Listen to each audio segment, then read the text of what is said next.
everyone, in today's video I want to talk about growing dahlias in containers.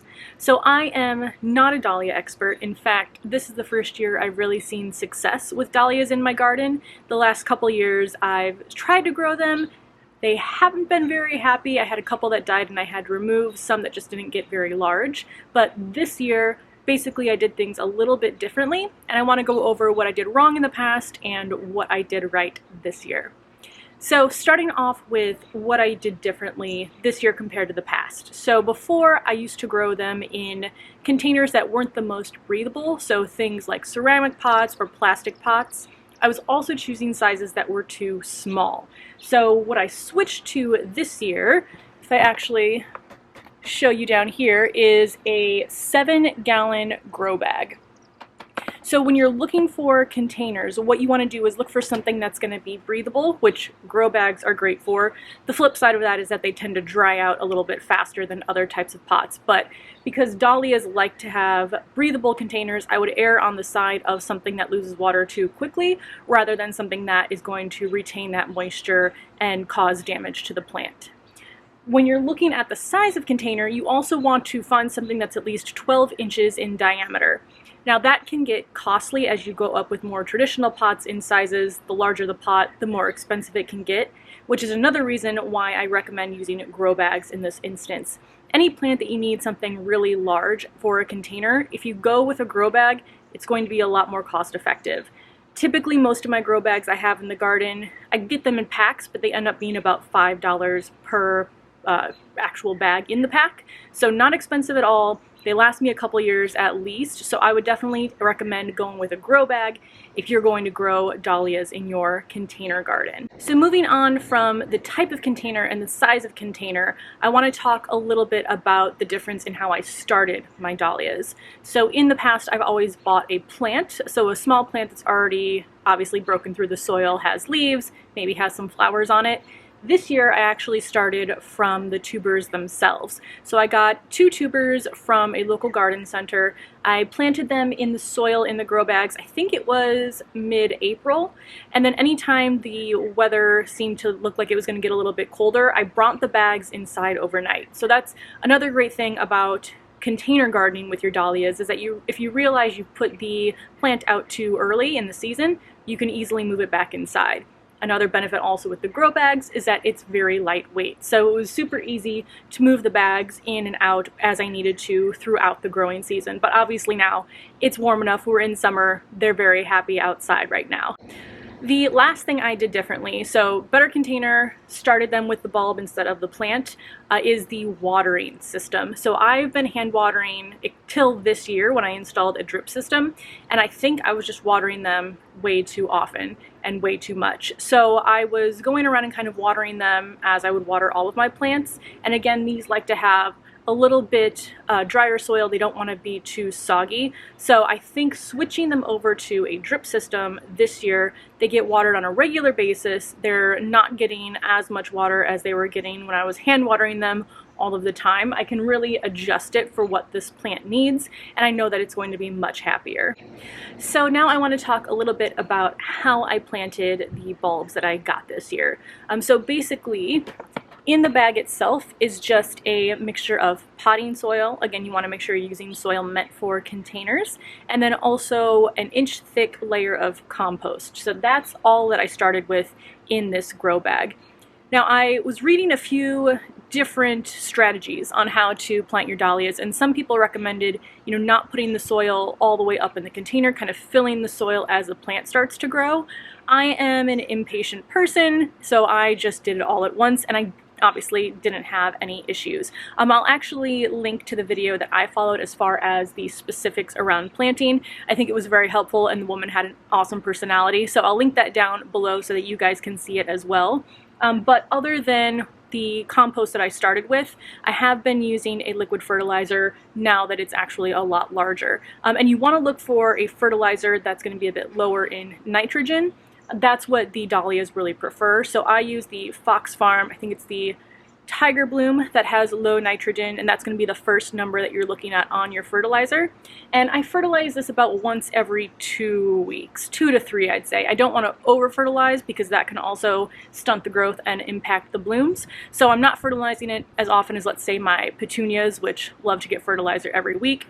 I do this one about every 2 to 3 weeks. And if you look up at the top, I think you can see, I'll bring you in closer in a little bit, but she is blooming. I've actually deadheaded, I think, 3 dahlia blooms so far. So she's happily producing. I think the regimen that I'm really using right now for fertilization has worked. So like I said, planting itself was pretty simple, putting the tuber in the soil, bringing the bag in if it got a little bit too cold just to be safe. So now I want to talk a little bit about the care and maintenance for this plant. So as far as sunshine, dahlias do like full sun, but they don't like it searingly hot. So if you live in a hotter climate, you might want to put it in a little bit more shade, especially in the afternoon, compared to a climate like mine. So I'm in Chicago. I think we're in growing zone 6. I can put this in full sun, which actually this wall back here gets the most sun in the garden deck. I did notice though a few times as the plant was maybe about half of the height that it currently is, during the scorching afternoon sun the leaves would start to droop. So again, another benefit of container gardening is you can move your plants around. So I would move these into the shade for that part of the day, and it was really only a couple weeks where I had to do that during the exceptionally warm days that we had. I think it was early in June.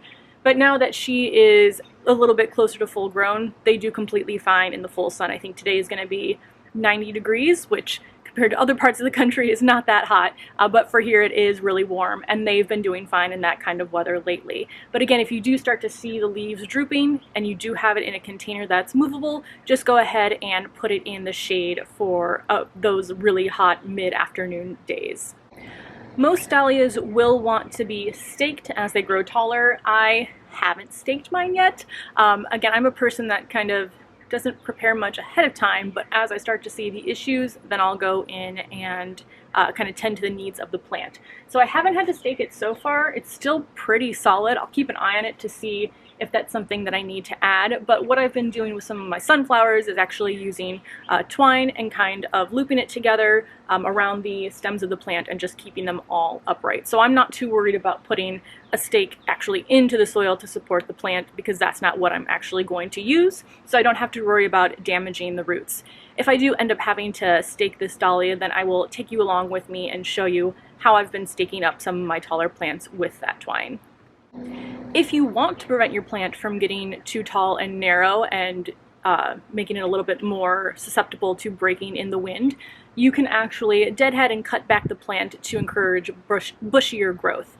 As I mentioned, I have deadheaded, I think it was 3 blooms so far. Everything's been starting to bloom really early this year. I don't know what it is, but I am happy about it. But I've deadheaded 3 blooms so far. I choose to deadhead them when they petals start to droop just a little bit, look a little bit brown instead of the pink that they are. I could wait a little bit longer, but I like to deadhead them, put them in a vase, and at least enjoy the blooms inside for a little bit of time. But in any case, when you are deadheading them, you're going to encourage more blooms and you're going to encourage bushier growth on your plant.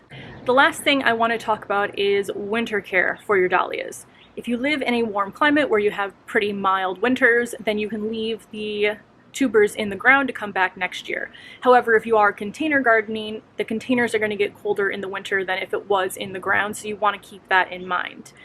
In Chicago, I can't even think about leaving the tubers outside because I know they will get damaged and frozen. So what I'm going to do as far as overwintering is actually dig out the tubers from the containers down here. I'll probably do that maybe around like October, November, depending on how warm we are throughout the fall. But again, I'll take you along as I do that as well this year in the garden. So what you want to do is after you have the first few frosts, your dahlia is looking a bit dead, you want to go in and cut off all of the dead foliage just a few inches above the soil down here. So let me show you down here. So a few inches above the soil, you'll cut off all of the dead foliage and then let this pot dry out either in a garage or a shed. Again, I'm thinking about trying to find some sort of greenhouse, small greenhouse to go on the deck. I'll store it in there so that the soil can actually start to dry out. Then I'll dig up the tubers and I'll brush off any of the dirt. And then what you want to do is store them either in a cardboard box or a basket, something in a dry, cool location so that you can keep the moisture away from the tubers so that they don't rot. I'm going to try that in our basement. We have a little area under our stairs that tends to get pretty cool in the winter. It's pretty dark, dry, so I'm going to store them in there and place them there over winter. Repot them next spring, and hopefully these dahlias come back. So that's going to be my first time trying to overwinter. Again, I will take you along with the process just to see how it goes. But that is everything, I think, for this video. I hope you found it helpful. I am actually kind of glad I failed a few times so that I know what doesn't work for this plant in my garden, and then luckily I have been able to find out what's worked really well. So I will take you up close to look at the blooms. I'll just quickly go over the variety, well, what I think is the variety, and then I will wrap up the video. But thank you so much for watching. I'll see you in the next one. So here's a close-up of the dahlia flowers themselves. I think they're absolutely beautiful. I, however, have a bad habit of throwing away the labels on my plants. So for a while I wasn't sure what variety this was, but I actually found an old photo that I'd taken of the packaging, so thank you to my past self for being responsible. And it said the variety was Penhill watermelon. However, the blooms I've seen of Penhill watermelon, both on the package and in the images, is much pinker than this. These, as some people were telling me, look more like cafe au lait. Either way, they're beautiful, but the package I got said that they were the Penhill watermelon variety.